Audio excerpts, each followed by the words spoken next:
Olá, vamos falar sobre a expansão cafeeira e a vinda do imigrante para o Brasil. Na realidade, nós vamos falar muito mais do que apenas o café, mas o que o café produziu, o que o café trouxe de benefícios ou malefícios, se é que houve malefícios. A primeira coisa que a gente tem que entender é que no século XIX, as grandes transformações que ocorriam dentro da Europa também entram no processo do Brasil. E o Brasil é afetado drasticamente nessa relação econômica mundial através da divisão internacional do trabalho.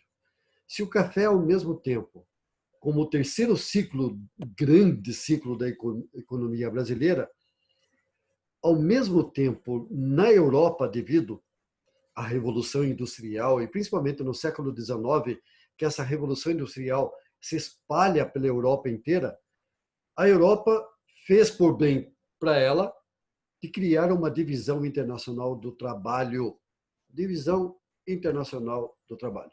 Um sistema usado após a Revolução Industrial e que colocou os países industrializados como fornecedores de produtos maquinofaturados. Por quê? Porque a agricultura nesses países perde a sua importância. Agora eles estão se transformando em indústrias, industrializados, né?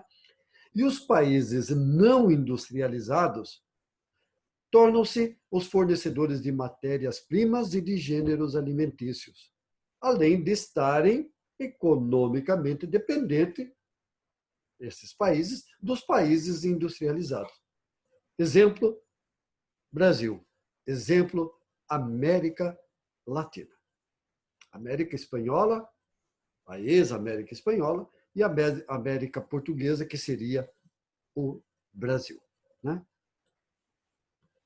Automaticamente, se a gente pensar hoje o que é o primeiro, segundo, terceiro mundo, é mais ou menos nesse contexto, principalmente no século XIX, com a divisão internacional do trabalho. Então, lá, os blocos do norte são os ricos, os blocos do sul são os pobres. Quem são os pobres? América Latina, Brasil, África, a Ásia, né? Uma parte da Ásia, excluindo a Rússia aqui, e automaticamente também fora aqui da Oceania, a Austrália. Então, o norte acabou se tornando primeiramente industrial e os demais países do sul se tornaram posteriormente, mas entraram na divisão internacional do trabalho no século XIX como países fornecedores de matérias-primas, enquanto os outros eram fornecedores de maquinofaturas. Isso gera dentro do contexto da América a necessidade de cada vez mais produzir uma agricultura eficiente, né? E no Brasil, além do café que estava começando a aparecer de uma forma bastante boa, durante quase todo o período monárquico, as exportações do Brasil se baseavam em produtos agrícolas. O açúcar, que continuava sendo nosso segundo maior produto de exportação, né? Principalmente no século XIX, vai ter a concorrência do açúcar da beterraba, né? Significa que o açúcar da cana-de-açúcar não era o único principal produto para se conseguir o açúcar. Também tivemos como exportação o algodão, principalmente devido à Guerra Civil Americana, o cacau, um produto produzido principalmente na Bahia, apesar de ser em uma produção de pequena escala, mas fez muitos coronéis do cacau, né? Senhores do cacau dentro da Bahia, né? Então, compartilhando aqui apenas para ilustrar os nossos produtos de exportação, aqui o açúcar, né, que continuava com o trabalho escravo, o algodão devido à Guerra Guerra Civil Americana, nós acabamos produzindo bastante algodão. E o cacau, que praticamente fez muitas pessoas ricas dentro da Bahia, principalmente os chamados coronéis, né? Senhores que mandavam no estado da Bahia. E o café, né? Que vai ser o nosso principal produto de exportação dentro do século XIX. A gente tem que entender também que o café não foi assim, surgiu o café, agora virou uma... Não. Inicialmente foi um produto de subsistência plantado do Nordeste até Santa Catarina, mas principalmente no Nordeste. Cultivado em pequenos sítios, praticamente destinado ao mercado interno. Não se adaptou muito bem na região Nordeste do Brasil.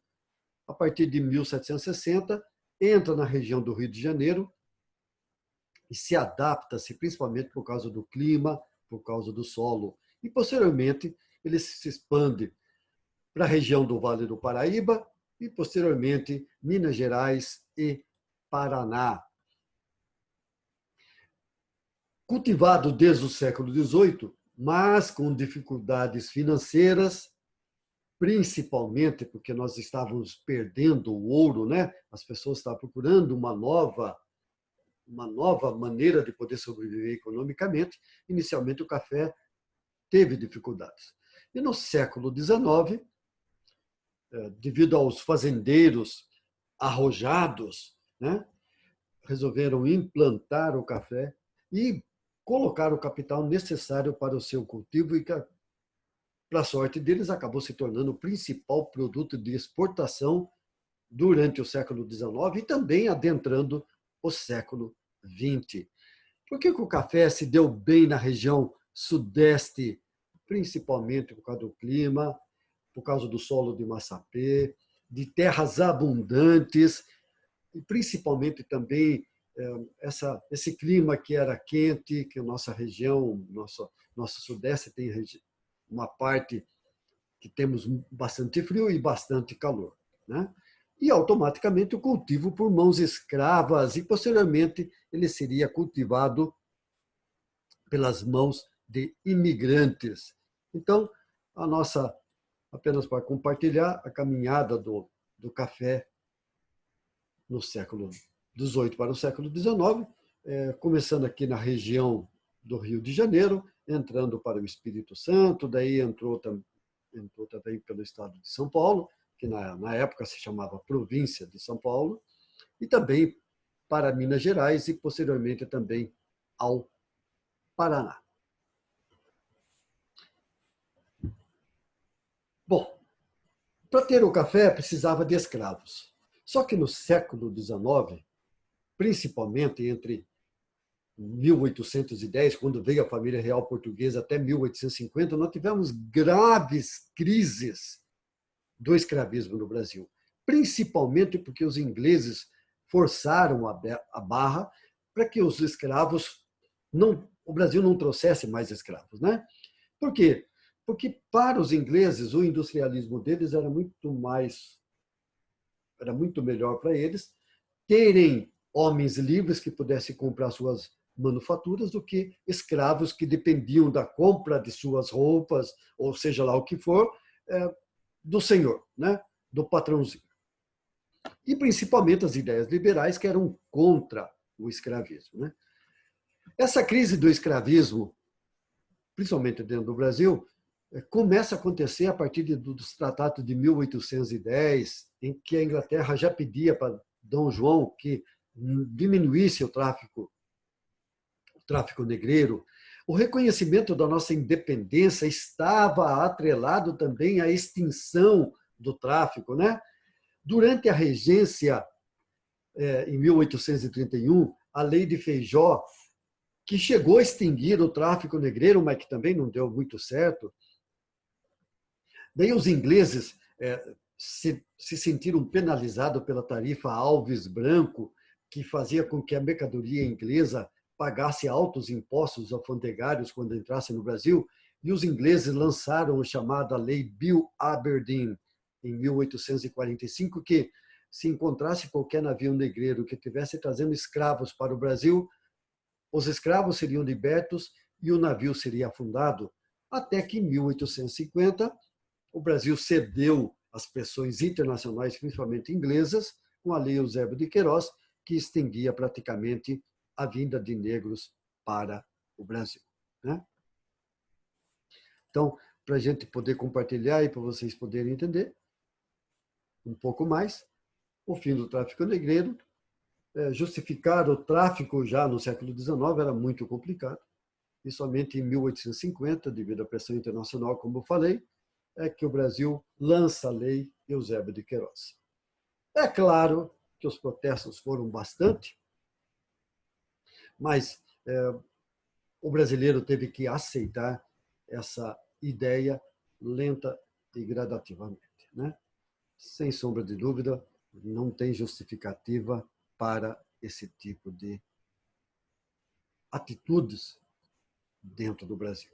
Então, nossa economia dependente de um produto que estava surgindo, mas principalmente de uma mão de obra negra, que apesar da crise, ela trabalhou bastante dentro da produção do café e posteriormente se tornou um produto de grande exportação para a economia do Brasil. Ok, pessoal? Até uma próxima.